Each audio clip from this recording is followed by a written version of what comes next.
Niyakap ni Susha si Dang, sinabing, Grandpa Eagle, kailangan ko nang umalis agad. Bigla niyang sinabi, ay, tama. Hayaan mo akong magpakasal kay Master agad. Pero hindi ba sinabi mo rin na gusto mo yun? Napakarami ko ng sinalihan na mga klase, ang Mature Woman's Crash Course, Taming the Blockhead Boyfriend, The Monarch's First Steps. Talagang makukuha ko si Master. Narinig ito, parehong nawalan ng salita sina Fono the Monk at Yipiang. Bigla niyang nabanggit, anong instant honeymoon? Doon mismo sa kuweba, kaya pang ang tulungan ako ni Lolo na pigilan si Master. Kailangan ko lang humiga sa ibabaw. Hindi masama talaga. Natakot sina Fono at Yipiang, hindi nila inaasahan na ituturo ito ni Dangpang sa kanya. Narinig ito, agad siyang hinimok ni Yipiang na umalis. Hindi pinapayagang turuan pa ni Dangpang ng anumang kalokohan. Kumapit pa rin si Susha, sinabing, dapat pa rin akong umasa sa sarili kong lakas para makuha si Master. Grandpa Ying, aalis na ako. Talagang dadalhin ko sa iyo ang magandang balita ng isang babaeng nagiging babae.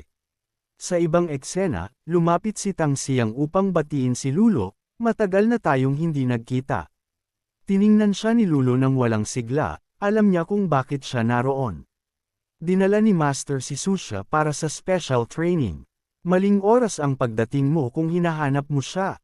Bahagyang nena sila niyo sa kanyang sagot. Ang aking Shifu ay sa akin din sa huli. Lubos akong kumpiyansa. Nagsalita si Dong Fangqing nang may nakakainis na mapagmataas na tono, Lano, ikaw ang pinakamatalinong babae sa buong Zan Kingdom. Ngayon, dapat mong pinamamahalaan ang isang bansa, hindi lang nagtatago ng maliit na pera para sa isang maliit na sect na tulad nito.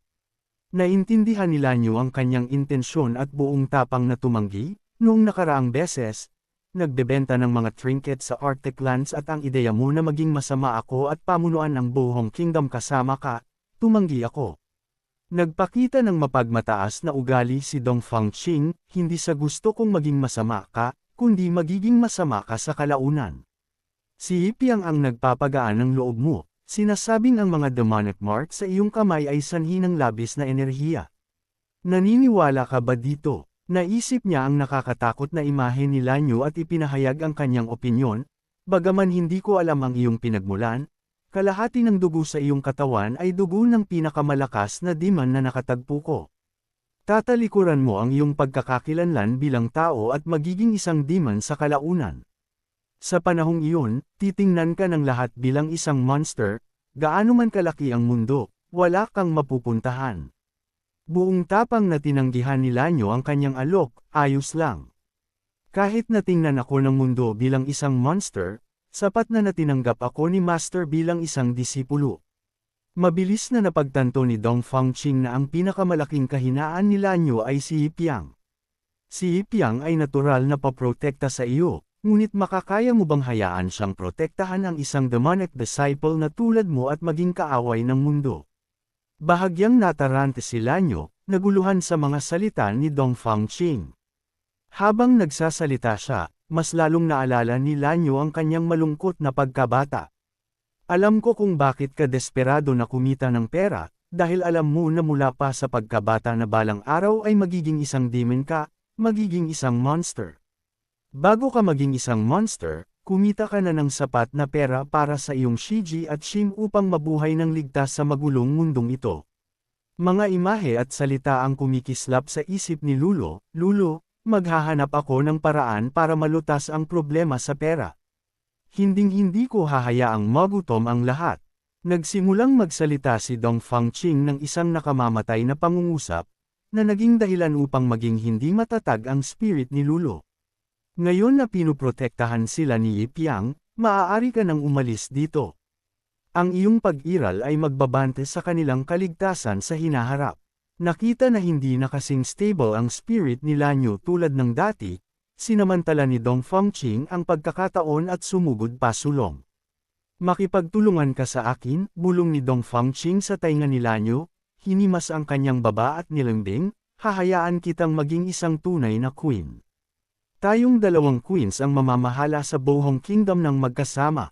Ako ang bahala sa force, ikaw ang bahala sa economy.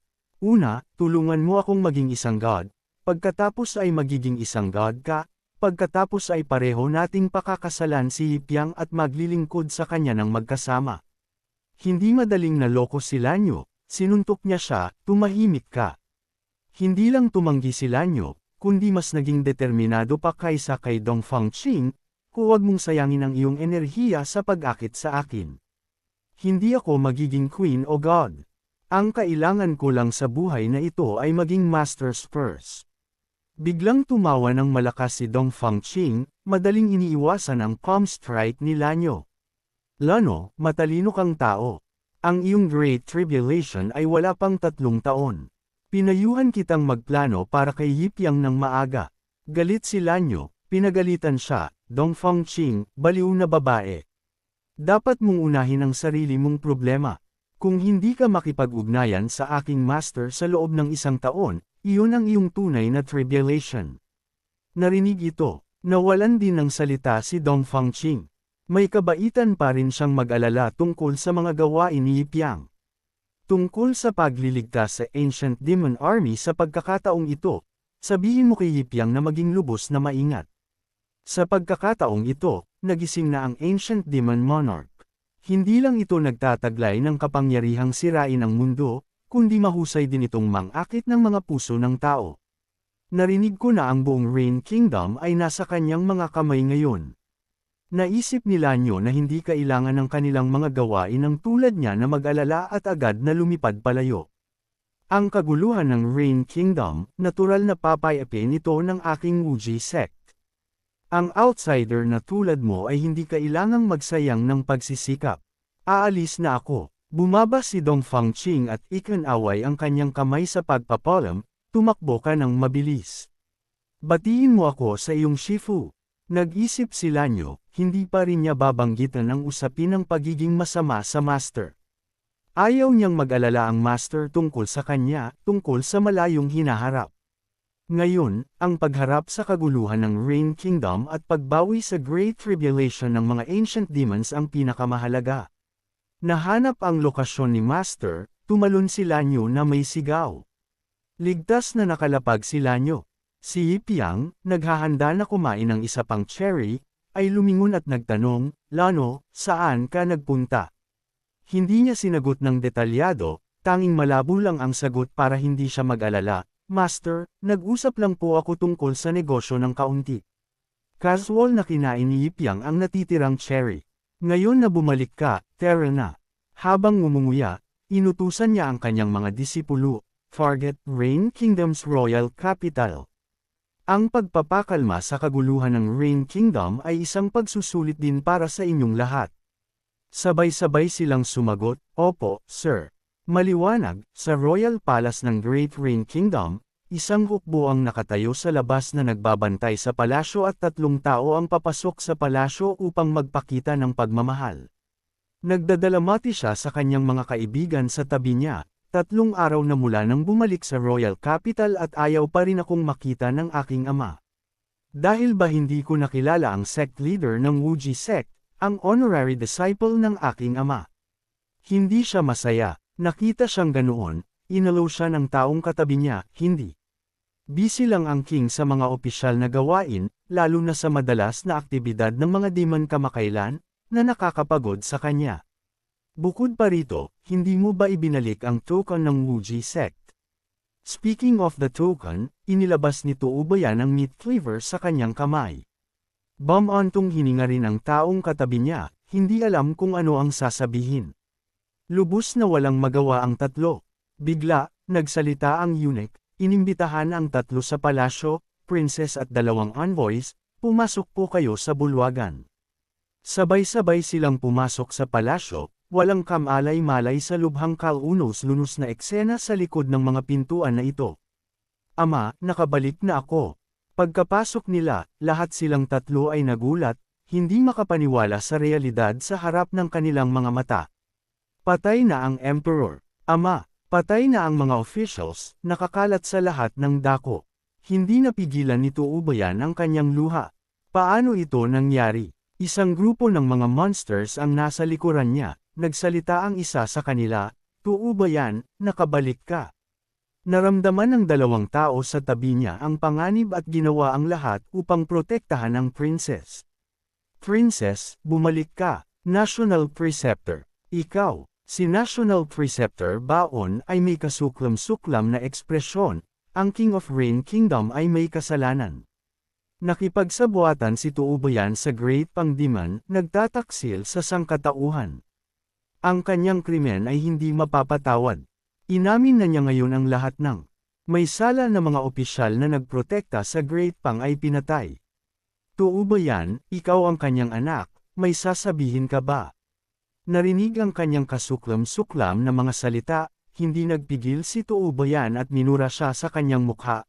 Malinaw na kayo ang nakipagsabuatan sa demon, nagtataksil sa sangkatauhan, ngunit narito kayo na nililinlang ang katotohanan, nagsasalita ng kalokohan.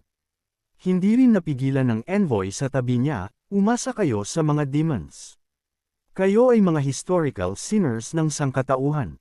Kinasusuklamin ko kayo, hindi siya natatakot sa mga salitang ito, lalo pa siyang nagiging mapagmataas, lilipulin din ang sangkatauhan sa kalaunan.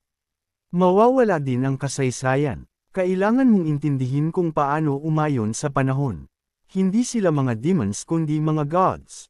Ang tiyuhin mo, ang nakababatang kapatid ng king, ay alam kung ano ang mabuti para sa kanya, kaya't siya ay itinalaga bilang bagong king ng Divine Envoy. Si General Zaini ng Nuthal Asi Army ay sumama rin sa bagong king, nagsimulang paslangin ang mga puwersa ng pagtutol. Isang grupo ng mga demons ang nagpapakasasa sa extravagance. Anong mga demons? Sila ay mga gods. Dalawang babae ang nagpapalinga-linga. Your Highness, uminom ka ng alak. Hawak ng bagong king Tuubayan ang dalawang babae sa kanyang mga bisig at ngumiti. Hanggat sumusunod tayo sa kanila, maaari tayong patuloy na mabuhay ng walang alalahanin. Matapang na lumaban ang dalawang tao sa tabi niya, ginagawa ang lahat upang protektahan ang princess laban sa isang pulutong na puno ng scum. Batay sa iyong mukhang baboy, karapat-dapat ka bang maging bagong King of Rain Kingdom? Si Bailan, mapagmataas at ayaw makinig. Tuubayan, lumuhad ka at ipagtapat ang iyong mga kasalanan. Nahulog ka na ngayon sa hindi matatakasan na lambat na hinabi ng mga gods. Bukod pa rito, may dalawang divine guardians na may walang hanggang kapangyarihan dito, wala kang pagkakataong lumaban. Masunurin mong tanggapin, ang pagtanggap ng kamatayan ay magpapanatili sa iyong buong katawan. Ang kanyang mga mata ay puno ng galit, determinado na hindi palampasin ang mga taong ito. Hindi ako magtatapat. Ang kanyang buong katawan ay napapalibutan ng liwanag. Bigla, ang kutsilyo sa kanyang kamay ay naglabas ng liwanag. Paprotektahan ko ang Rain Kingdom. Si Tuubayan ay buong tapang na ayaw sumang-ayon sa kanya. Hindi ko kikilalanin ang bagong king na ito nang walang pahintulot ng mga elders at ng 4 na pangunahing nomadic tribes. Hindi itinatag ang pag-upo sa trono ng bagong king. Lalo siyang nagiging mapangahas, Lord Ma, inayos sila ng Lord Divine Envoy. Lahat sila ay sisang-ayon o mamamatay. Ngayon, ang unang tagapagmana ng trono, natatakot ka sa parusa at magpapakamatay. Anong coincidence? Bahagyang natakot si Tuubayan sa kanyang mga salita. Hindi ba't ang dalawang Divine Lords ang pinakamahilig mang-api sa ganitong uri ng babae? Ito ay isang katawan na nagkakahalaga ng libu-libong ginto. Ang pagpapahirap sa kanya ay napaka-satisfying. Hindi na kayang pakinggan ng envoy na nakatayo sa tabi niya ang kanilang kasuklam-suklam na mga salita. Ngumiti ng masama ang bull-headed demon, Princess, narito ako upang paglingkuran ka. Naghanda ang envoy na magpakawala ng isang move upang harapin ang demon. Haharapin ko ang demon na ito. Nagpakawala siya ng isang malakas na move, Thunderbolt Slash. Ngunit sa sandaling dumampi ang espada sa kanyang katawan, nabasag ito sa dalawa. Malubhang nasugatan si Shania. Ang pisikal na lakas ng deity na ito kumpara sa mga humans ay nasa antas ng indestructible diamond. Nakatayo lang, kaya kung yugyugan kayong maliliit na nilalang hanggang sa mamatay. Ginamit niya ang demonic sound blast upang itapon ang envoy. Si Bos Shania ay itinapon ng malayo, tumama sa pader, malubhang nasugatan.